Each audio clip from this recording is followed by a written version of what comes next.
Hi everyone. Very warm welcome to Sukoon Unlimited.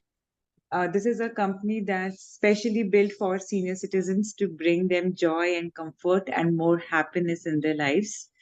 What we are doing is a small endeavor um, in the inspiration of our grandparents and parents. Every Thursday, we hold these sessions where we ask very distinguished guest speakers to come and share their wisdom with us to make the lives of seniors a little more aware, a little better. Today is a very special session. We have Dr. Ali Khwaja with us. He needs no introduction. He's absolutely one of the most impactful leaders out there. Um, Dr. Khwaja in the last 30 years have made a tremendous impact, not only in the space of mental health and awareness around it, but directly impacting the lives of thousands and thousands of people across ages. It gives me immense pleasure to have Dr. Ali Khwaja with us today. The session will be co-hosted by Sukoon Sarthi Sushma. She has been she has been part of Sukoon for many months now. She's our Sarthi, one of our best empathetic listeners out there, making lives beautiful for other seniors. Over to Sushma ma'am and Alisa. Thank you so much, Vibha. I am sure it was not easy for introduce such a multifaceted personality in such few words. Thank you very much. So today's topic is conversation that matters, is what Sukoon Unlimited believes in. We all know that conversations hold immense power, and we all are facing it every day. They help us form new connections and deepen existing ones. There are also severe challenges and opportunities presented by any conversation. So, Dr. Khwaja, my question to you is, why should we indulge in conversations and why are they so important? I would put it the other way around. It's very difficult not to indulge in conversations. I mean, if I can be a little uncharitable to humanity, we are, basically primates, and primates thrive on interactions. So we are social beings.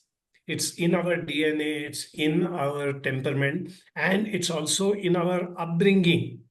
So from babyhood to childhood, we have always thrived with interactions, conversations, whatever you want to call it.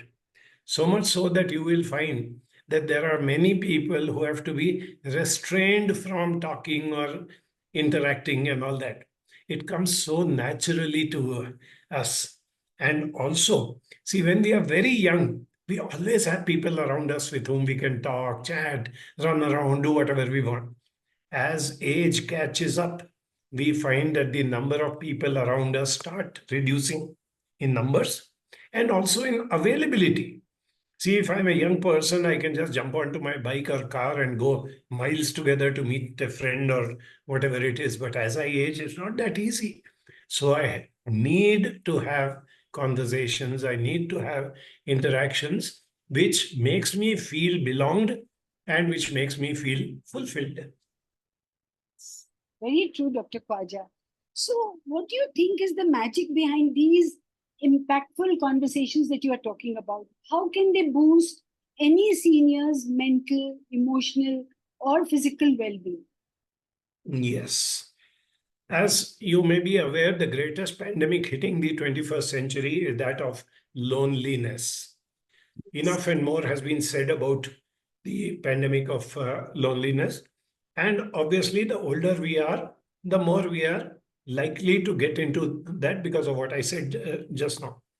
So, what happens is that if my other parameters are okay, my health is reasonably okay, financially I'm taken care of, I have the security of a good home and whatever else are my needs, what is the next need that is needed? According to a lot of behavioral scientists, human relationships, or rather I would say close relationships, are the one single factor which promote well-being, good mental health, and a sense of fulfillment more than any other factor. And how do relationships build? Relationships build with good conversations and good interactions.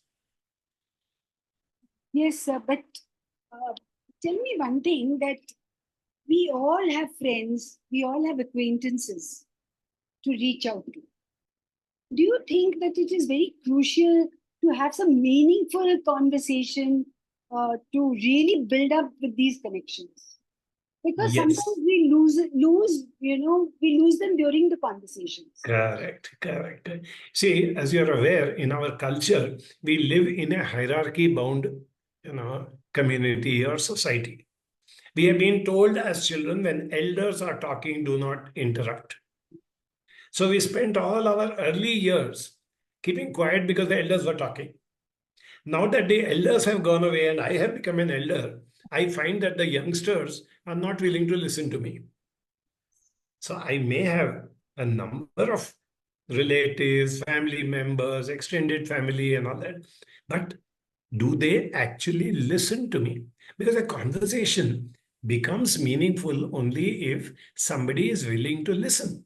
If everybody is competing in talking, everybody is just waiting to give their viewpoints or to argue, it actually is contraindicated. We get more pulled down. I may spend an hour in a gathering or something of family or close people, and everybody is talking, everybody is saying something different. Nobody is willing to hear me out. At the end of that hour, I come back very, very disturbed. I need people who are willing to listen. Sir, I have also, with some of my friends, I have noticed that I am trying to make a conversation with them, but they do not get into any sort of conversation with me. Their answers are either in words or in like small phrases. How do and I know that this person needs to talk, needs to bring it out, needs to explain what is going on within, but that person is very emotionally tied up with it. How do I help those kind of conversations? Yes, we have to start off with understanding ourselves. See, let's not look at others till we are fairly clear about where I am and what I am doing. Okay. I need to ask myself that whenever I come across somebody, it may be a family member, it may be a neighbor, it may be a whoever it is, am I giving attention to that person and that person has a need to talk? And equally important, am I restraining myself from giving something which is the cheapest and freest available thing in society, and that is unwanted advice? It happens so often that the moment I start talking about an issue which is close to me, before I even complete, the other person has already started giving me advice and solutions, but that's not what I'm looking at. If my health is not okay, I go to a doctor for advice, and the doctor tells me what treatment. But is that enough? No. I want somebody to empathize with me. If I say that nowadays I'm not able to go for my walk, or my eyes are giving me a little trouble, or I'm not able to eat the type of food which I used to eat earlier, am I asking for nutrition, solutions? Am I asking for ophthalmic solutions? No, I'm asking for somebody to understand me, empathize with me, and be there with me. And that has become very, very rare in society. Very true, sir. It's very important to, as you said, very important to understand our own selves first. What are we talking? And what do you think that a casual chat, what sets a casual chat apart from a meaningful conversation? And how does that difference affect the senior's health and happiness? Yes. As you may be aware, 55% of our communication intake is visual. 38% they say is the tone in which we communicate, and only 7% is the text of what we say. So, how much are we focusing on the visual communication or conversation? For example, Even silence plays a very important role.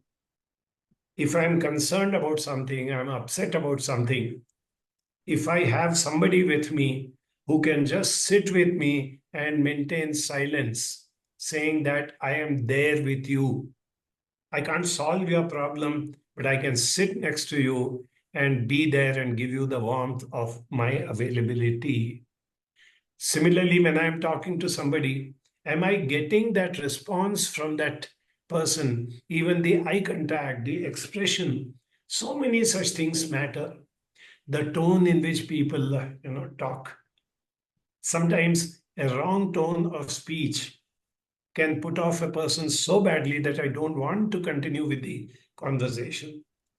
And these are the things which all of us need to train ourselves in. And if I am taking the lead and I am giving out to others, then and then only I can point fingers and say, I also want your attention. Yes.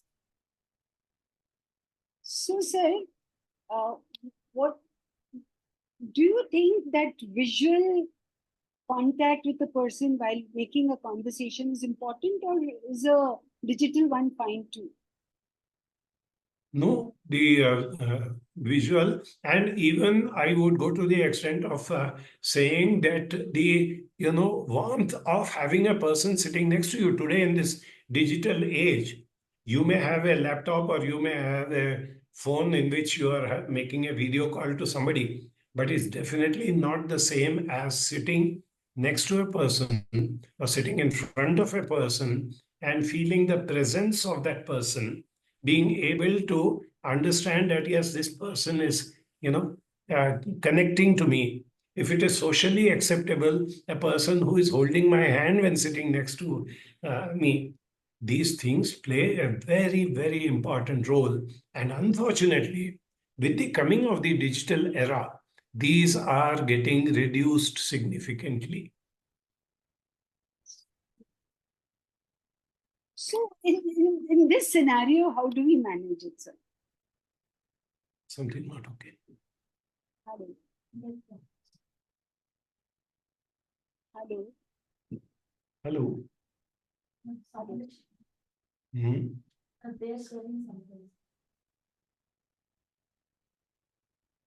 Deepak sir, if you can remove the whiteboard from yourself, you've pressed on a button. Deepak sir? Yeah, please go ahead. Right. Yes, go ahead. Sorry. So, how do we manage in this scenario? You know, nowadays it's very difficult to meet everyone personally. So, Yes. how do we digitally handle this? Yeah, wherever it is not possible, we do digitally have to handle. I mean, we don't have a choice, there's no question of that. But even when we are doing that, if, as I said, the visual part of it, when I am talking to somebody who may be at the other end of the globe, but am I sensitive enough to notice that the person seems to be a little pulled down, seems to be a little distracted, seems to be a little dull today compared to yesterday? Do I have that ability? Have I built up that skill to be able to connect immediately and say, hey, I feel that you're not as okay today as you usually are. If you're comfortable, would you like to share with me? And when the person starts sharing, we have to put in a lot of effort to make sure that we don't start giving advice or solutions. People are only looking for somebody to listen empathically, listen patiently, and not interrupt and not give solutions. Very true. I think that's the key word to the conversations: to listen patiently and empathetically. That Yes. is the thing. So,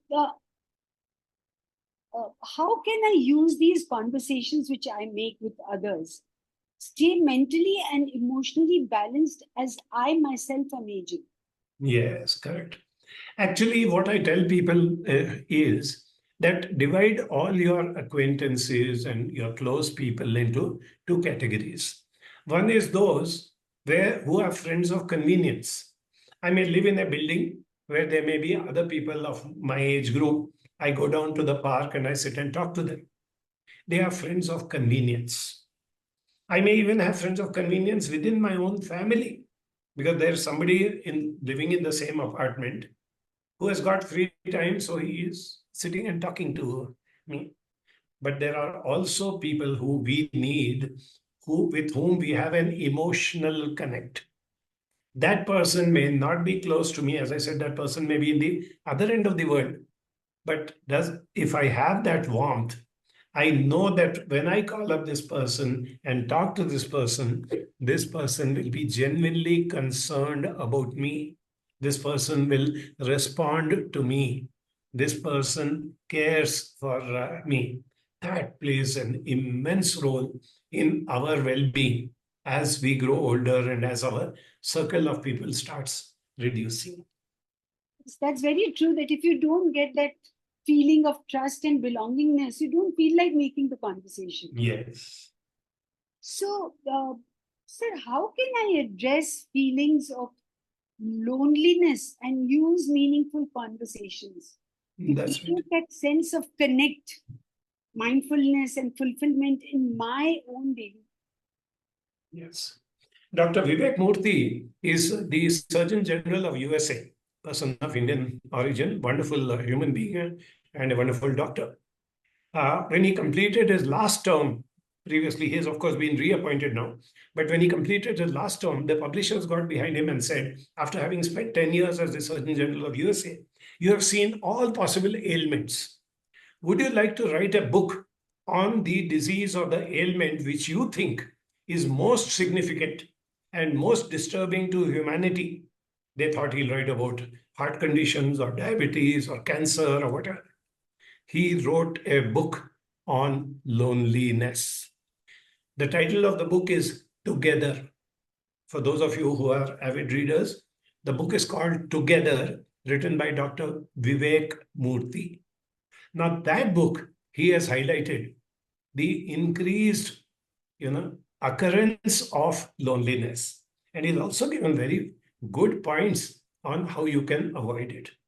Now, those who try to avoid loneliness by chasing others, by telling others, let's say I have children or grandchildren, and they are not, caring for me. The more I run behind them, the more I tell them, the more I play the victim card and say, hey, I'm lonely, I'm old, I can't move around as much, I've got nobody, you please take care of me. It does not happen. But if I show them that I am worthy of having conversations or having interactions with, I have something to tell you which could be of your interest, which could stimulate you, and which could educate you. The moment I do that, they will come to me. Whoever it may be, I'm just mentioning relatives, but it could be neighbors, it could be friends, it could be just about anybody. I have to show them that I am worthy of your love, your attention, and your time. Yeah, this is so nice, Dr. Khwaja, because normally I, as a parent, I will ask my children, why are you not talking to me? But I have to show them that I can talk something to you which makes sense to you. Yeah. So very rightly said, and I think many of us will take this back home. And how can I then rediscover and embrace my sense of purpose and value? Because how do I rediscover this, and how can I engage in conversations which support this journey of both the other person and mine? Yes, yes. One of the simplest ways is to give to people and get that satisfaction. And when I say give, I'm not talking about material things. You can give charity, you can give money, you can give anything like that. I'm not talking about that. Giving of yourself. Just one example, we have our service wing, which we called Helping Hands. In 10 different hospitals of Bangalore, our volunteers, and majority of them are senior citizens. They just go there once in a week for 3 hours, sit on a counter which says, may I help you? Illiterate people want a form to be filled. Somebody has come in panic saying, my father cannot walk. How do I take him to the ward or to the doctor? Somebody else has something else to do. And they are not doctors. They don't know anything about medicine. They don't pretend to know anything. But they are human beings who provide that. And they do it for people who will never meet you again or leave alone. Thank you. And that satisfaction that I've done something for somebody where I have no expectation at the end of my 2-3 hours, when I get up and go back, I feel that my day was worthwhile. That's just one example I'm giving you. There are innumerable such things, but you have to find it out depending on where is your interest. Are you interested in music? Are you interested in animals and pets? Are you interested in art? Depending on what your interest is, there is always something by which you can contribute. And one way of contributing is to learn. If I say, I have put in 30 years, 50 years, I have done this, I have done that, I'm living in the past. But if I say there's a new world out there which I have never been a part of, I want to learn. The next time I meet somebody who is half my age or quarter of my age, if I can just tell that person, you know certain things which I don't. For the last 1 year, I'm hearing this thing called artificial intelligence. Yes. You are a person in the IT world. I'm not. Can you spend a few minutes and tell me what is this artificial intelligence in layman's terms for me to understand? And if you have that humility, if you have that desire, the person will be more than happy talking to you about it. And at the end of the conversation, the person will actually say that it was nice talking to you. You need me any other time, you let me know, I will be there. That's how it begins. So, uh, sir, I have a friend, and she's quite bitter about life and constantly stays in the past and its negativity. Yeah. I want to make a conversation because I think she needs it, and I think she'll improve if I can make a conversation with her and to improve her life condition, but she doesn't let me hold her hand. Now, how do I manage and cope with such emotional ups and downs? Where she says everything is negative in my life. Yes. And when can I see that she needs to deal with this situation? By talking and venting it out. I want her to vent out so that she can be at ease. Yeah. What sort of conversation could I make with her to Yes. help her do this? The first thing is what you have already done, telling her, go ahead, talk. Tell me whatever is happening in your life. I've got all the time in the world to sit and listen to you. The second thing is to ensure that you do not interrupt or contradict. If the person says something like, nobody cares for me, not even my children. And if you happen to know that her son loves her very much and who's been there for her, this is not the time to say that. Just acknowledge. Even at a time when the person is telling an untruth. See, for wanting attention, to show that I'm a victim, she may even exaggerate. If her son comes and meets her every second day, she may say he comes once in 15 days. Don't contradict. Go by the emotions of the person. I can understand that you are feeling lonely. You are feeling that nobody is connecting with you. You are feeling isolated. Acknowledge that. Let her ramble, rant out. Takes time, takes patience, takes that, resilience to be able to keep quiet and keep listening. And then put the ball back in the person's court by saying, what have you done about it so far? Either the person will say, no, I'm not interested in doing anything because nobody cares. Or the person may say, I've tried everything and nothing works. Either way, you say, now I am with you. You're not alone. Let's start a new journey together. I know you're suffering. I know you're lonely. I know that you are going through a very bad time. So, can we now work together towards this?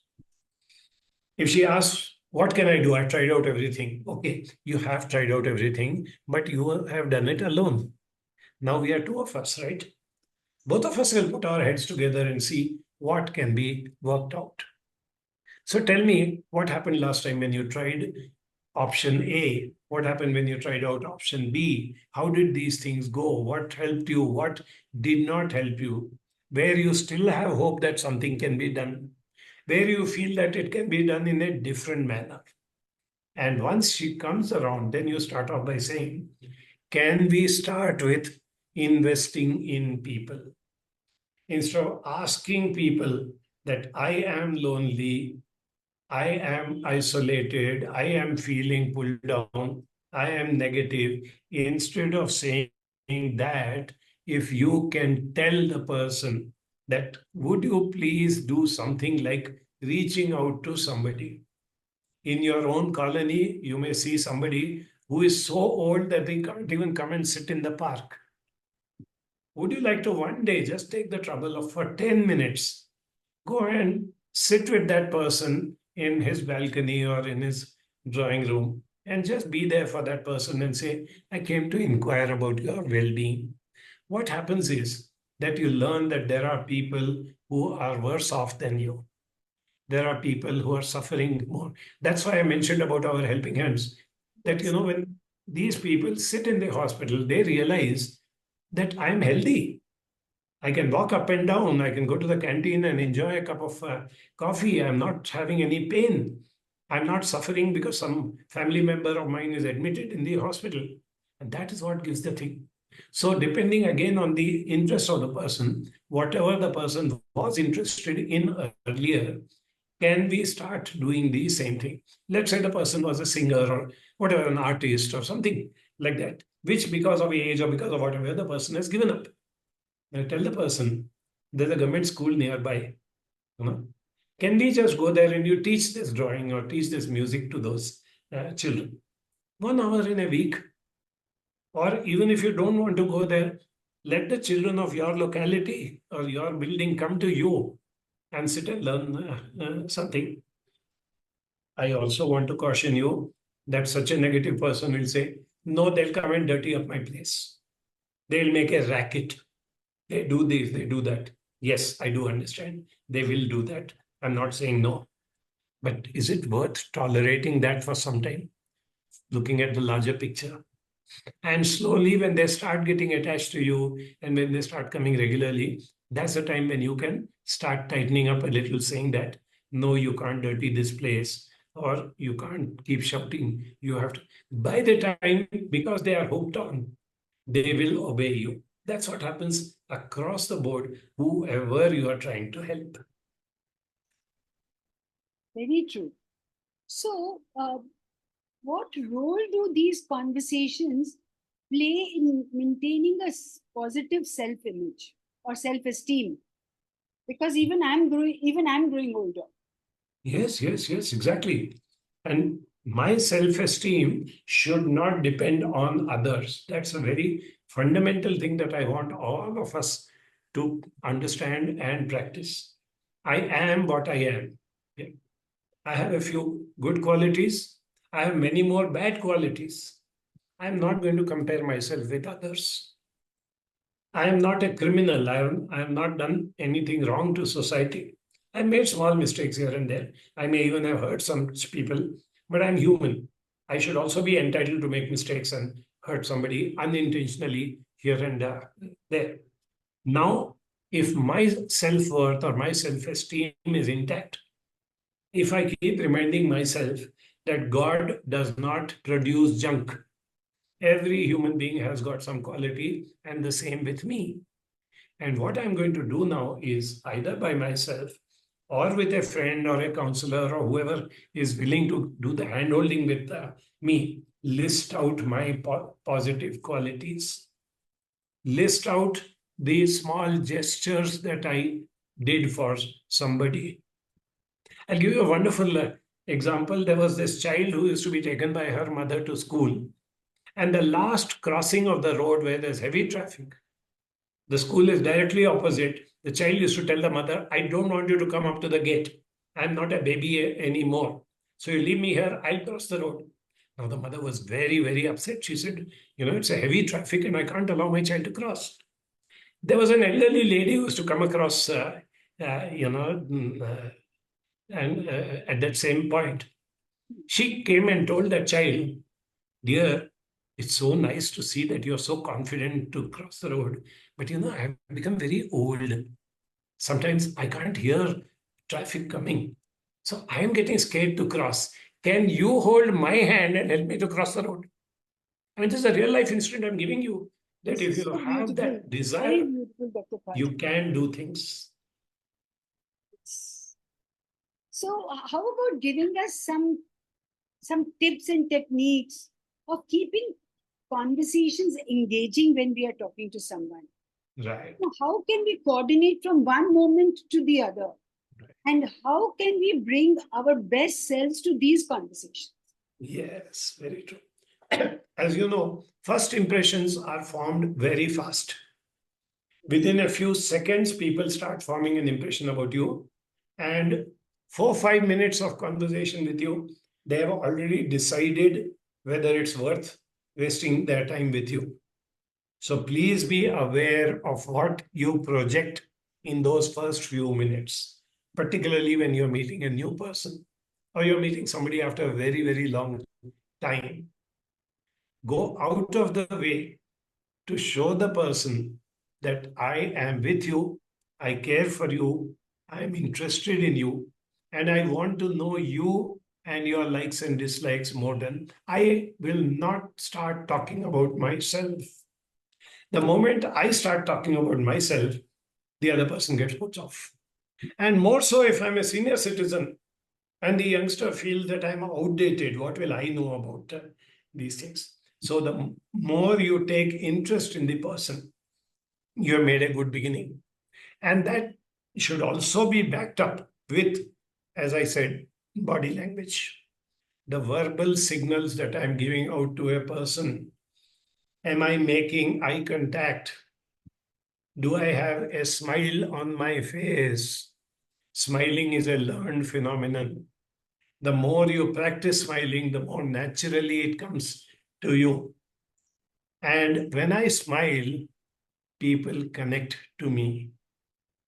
Starting from there, frankly asking the person, okay, we have spent half an hour together. Did you get bored? Did you feel that I was imposing on you? I am very happy having spent this half an hour. I'd like to spend more time, but I don't want to impose myself. If you feel positive, and also we are likely to meet at such and such time next, can you tell me something more about these, about what you said?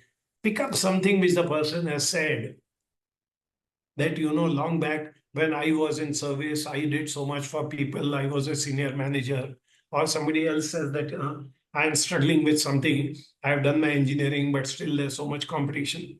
So next time when we meet, can you tell me more about that? That's very intriguing.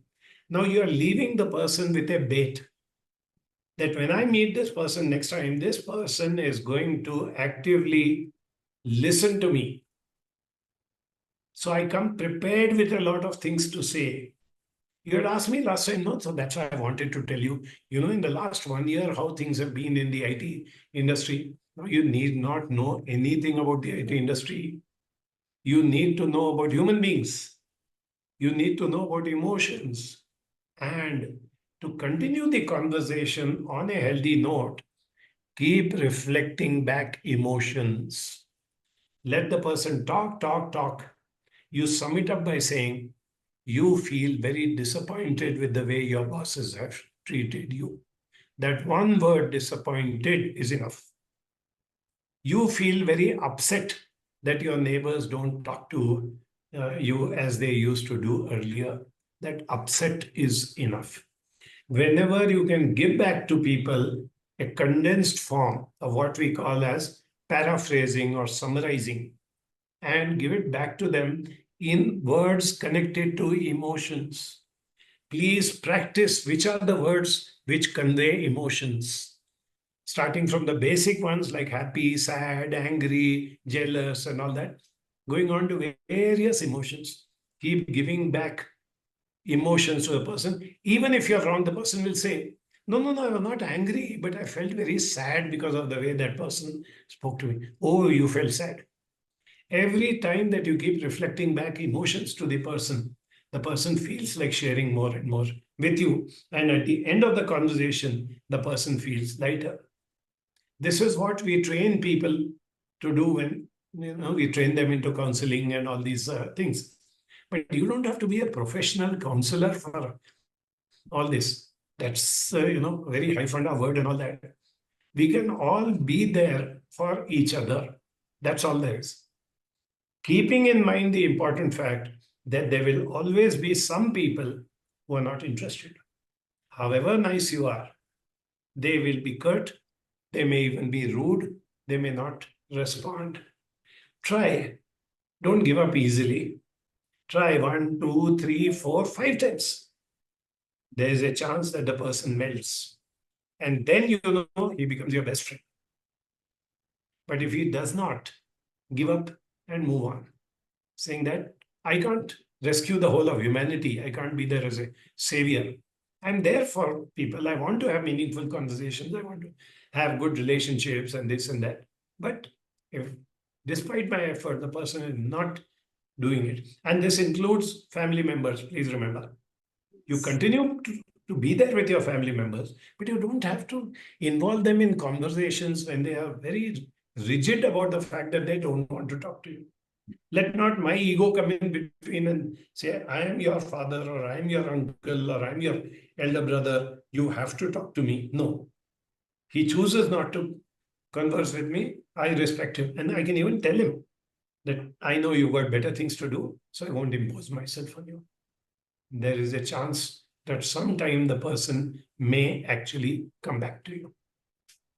I think it's more difficult with your relationships than with friends. It's a little more dynamic.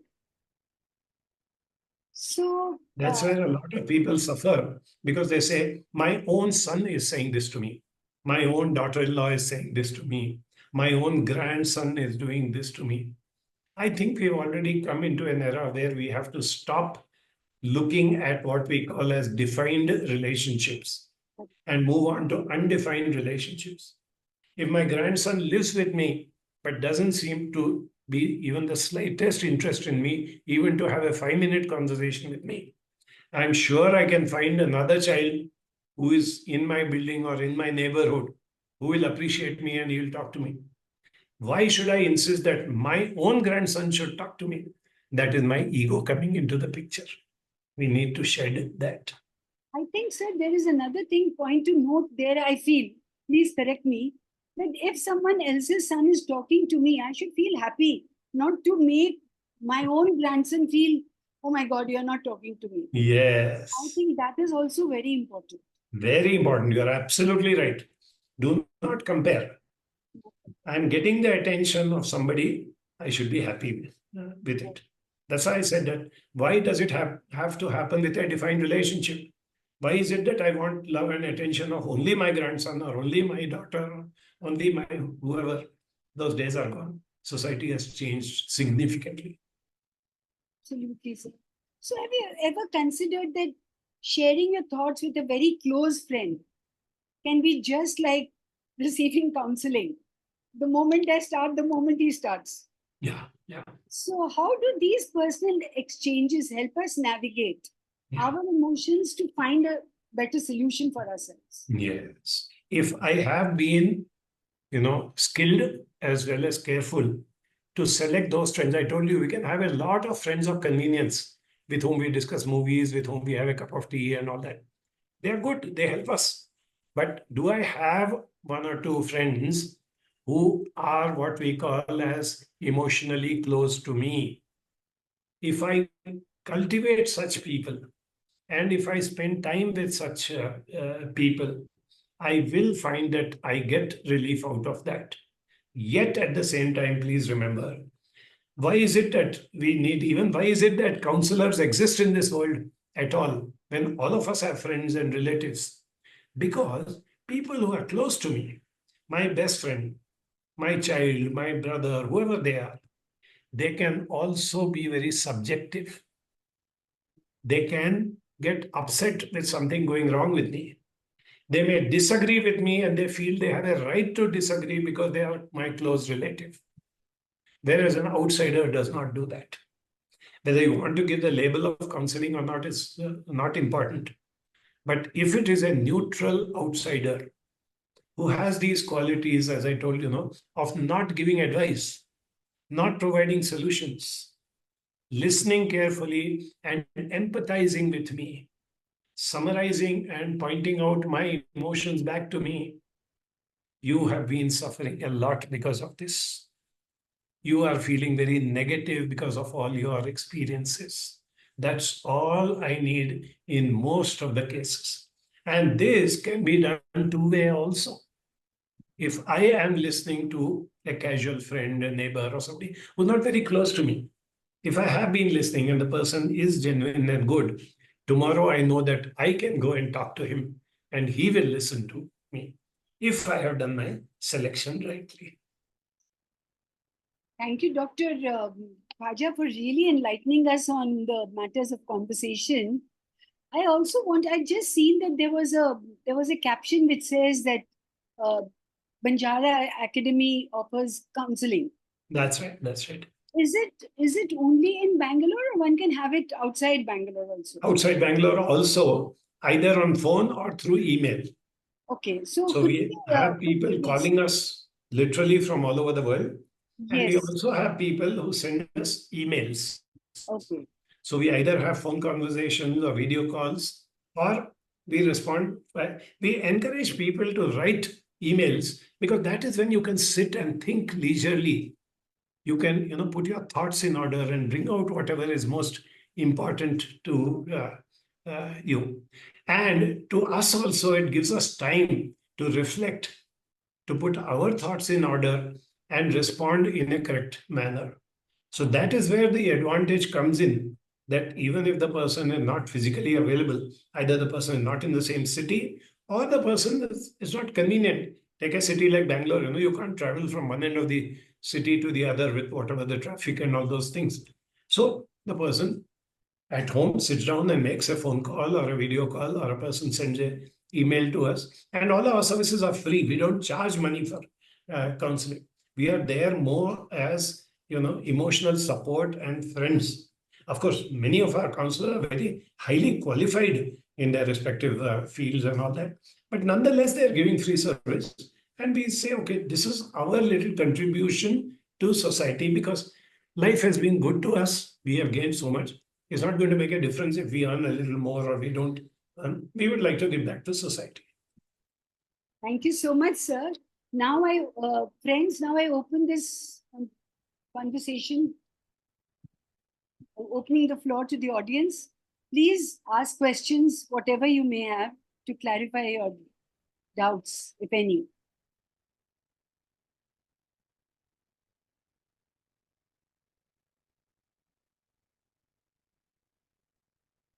Yes, I think Ms. Tayyabji has raised her hand. Yes, Mr. Tayyabji. Hello. Tayyabji, you need to, ma'am, unmute yourself. Yes, ma'am. Go. Can you unmute yourself, please? Can't hear you. Ma'am, your voice is not Your audible. volume is maybe low.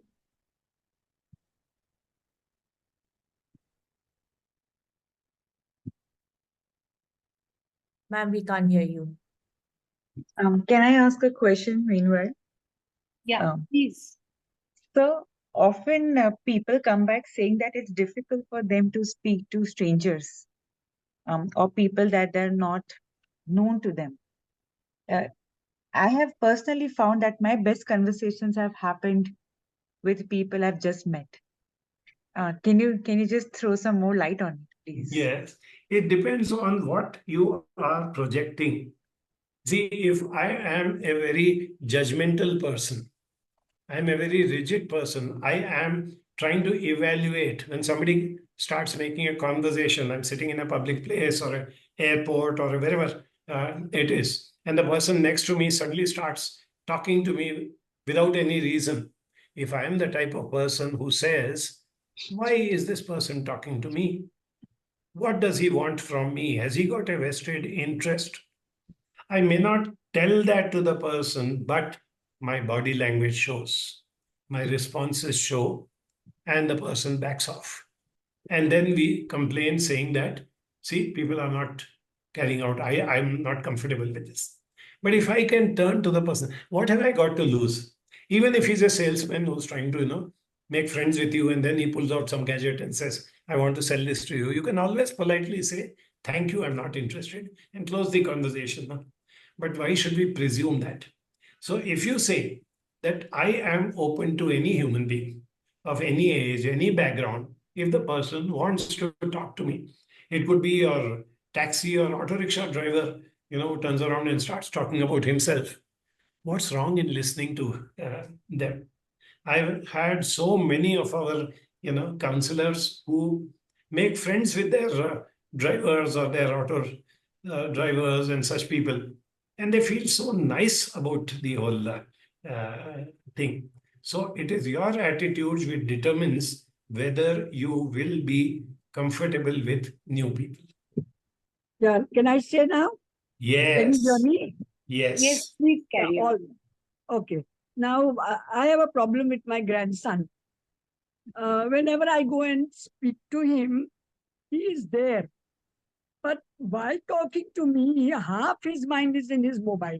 yes. So I am so dejected that I don't want to make a next statement. Correct. So when I say, what's the sense of talking to you when your 100% is not with me? So Yeah. I just discontinue talking to him. Right. And that chokes me. Very true. Very true. Now the question is he getting anything from grandmother? Does he feel that I am benefiting by talking to her? No, I know that Mentally. that is not there because when I'm, let me be very honest, whenever Yeah. I talk to him, I have something to complain Yeah. and he gets cheesed off. Ye- And I'm not that I'm not aware of it, I'm aware of it. Yes. But there is nothing better in my life to say than to complain. That's right. That's right. So if you can make a resolution that for some time at least, my next few interactions with him, I am not only not going to complain, I'm not going to talk anything about myself. I'm going to talk about him. And that also can be very brief. Don't let it come to a point where he ignores you and starts looking into his mobile. When you accost him, his attention span may be 15 seconds. Okay. Spend those 15 seconds of quality time giving him a genuine compliment, saying something nice to him, saying that last Sunday when I had met you, I went back home feeling so nice and comfortable that I have this little grandchild who is going to grow up and become a great person. So I get this, wonderful feeling when I come and talk to you. I He will not live, respond. he lives with me. Even better, even better. So when you are interacting with him, when you're opening a conversation, no talking about yourself, no complaining, nothing. Just focus on him and look for genuine compliments that you can give him. Okay. If he is, dressed up well that day, you can say that. If he is smiling at you, you can say that. If he has, picked up his plate and went and kept it in the kitchen, you can say that. And stop there. Do not try to extend that conversation. So Okay. when he realizes that he's getting something from grandmother, this positive strokes, as we call it, and yet Okay. she's not imposing on you, you do it 5 times, 10 times, the 11th time, he will turn around and respond something to you. That's how Okay. you need to make a beginning. After all, he's your own grandchild, he's a growing child, and as you said, he lives with you. You have to have that patience to develop a relationship. Let it take 1 month, let it take 1 year. He's not young. He is 24 years. All the more, all the more. Yes. Yes. And I am 83. So there is Right. what a vast age difference. So I Yes. feel he's not interested in my life. Correct. Correct. That's what I said. For getting people interested in your life, you should look elsewhere. You should not look at your son or grandson for that. They are not going to fulfill your need. But there are others who will fulfill their Okay. needs. Okay. Sir, Just to give can you I an ask you example. something? Thank you so much. Yes. Can I ask you something, please? Yeah. I don't know whether I'm asking or not, but thank you for an excellent conversation. And you have said a very good thing about defined relationships and undefined relationships. Yeah. Defined relationships from which we expect a lot, and Yeah. then we are disappointed. That's right. That's right. So I like that we should pass on to undefined relationships. Could you just elaborate a bit about this, please? The need for it. Yes. See, my grandson is 24 years old. He's busy in his own life. He's got his own preferences and all that. He's a defined relationship, and more so if he lives with me. So I have certain expectations, which for whatever reason he is not willing to fulfill. Can I look beyond? There are so many other young people who are also lonely, who are also looking for conversations. It could be your plumber who comes to repair your pump. He's a youngster. He's working alone the whole day. Nobody talks to him. If he makes a mistake, they scold him. If he does a good job, they pay him money and send him off. But if you could be the first person to say, come sit down, let's have a chat. You've done a good job. How long have you been working in this field? Are you satisfied with what you do? You have to go out in the hot sun. How do you manage that? Try out a conversation with that, with 5 people. I assure you, at least 1 or 2 or 3 of them will respond. And next time, they will look forward to having a conversation with you. Okay. Padma, Yeah. will you? Yes. Thank you. Thank you. Thank you for this. Am I audible? A little Yes. louder, please, Yes. Padma. Yeah, thank you so much, sir, for this wonderful insights that you've given. I just have a small query. What you said about talking to new people or acquaintances that you make when you're traveling. I love to have such conversations, no doubt. But I always am very hesitant to start the conversation. If someone starts, I join in and then they go on and on. And I've heard the life histories of so many people. There have been times when I've choked because of the hardships that I've heard. But why is it that I restrain myself from being the first one to open up? What is wrong with me? I mean, am I being judgmental or am I scared? Why? That's my No, I question. wouldn't say there's anything wrong with you, but maybe your upbringing. As children, we are told, don't interrupt, don't unnecessarily talk to people. You don't know whether this person is interested in you or not. I may be imposing on this person. Those thoughts may come. So what you do is rehearse and start a conversation, which, as I said, should be, by talking about that person. One small comment about that person, a positive comment, you will easily be able to make out from the body language of the person whether he is showing interest or not. If he is not interested, keep it off. But like I said, out of 10 people you try this, at least 2, 3, 4, if not more, will respond. And you said something very significant. You literally choke when you hear the type of experiences or the problems that they went through. Why did they need to talk that to a stranger? Don't they have their own people? But here was a stranger who showed empathy, who showed understanding, who showed patience. And ask yourself, even though the other person did all the talking and you did the listening, at the end of the journey, when you went back home, didn't you feel a little more fulfilled, satisfied, relaxed? And also the fact that we feel that gratitude that I am not going through such horrible times in life. God has been kind to me. That is true. I've always gone back feeling a little sad at the hardships that the people are facing. Yes. And when the conversation goes on, there are times when I do ask them open-ended or leading questions so that I get to know more about what exactly they're telling, so that I can really know what it's all about.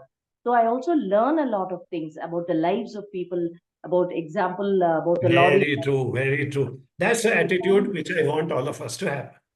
That every time you listen to somebody who is sharing at a very personal level, our horizons are getting widened. We are learning so much about the fundamentals of life. So I think we have crossed 5:30. So we Yes. all try to be Yes. punctual all the time to start, and we will not impose more. We'll always have other occasions. Thank So you so thank much, you. Dr. Khwaja, for explaining us the importance of meaningful conversations and how we can use these to make a difference in our own lives and in lives of others. Right. Please remember some points which he has given. Keep smiling, listen patiently and empathetically, and ask, and ask. Listen, and listen. And these are the That's crux right. of That's right. conversations. Thank you so much for being here. Thanks to all of you. Thank you so much. God bless everyone. Thank you. Thank you. Thank you. Thank you, Dr. Khwaja, once Bye again. bye. Bye, everybody. Bye.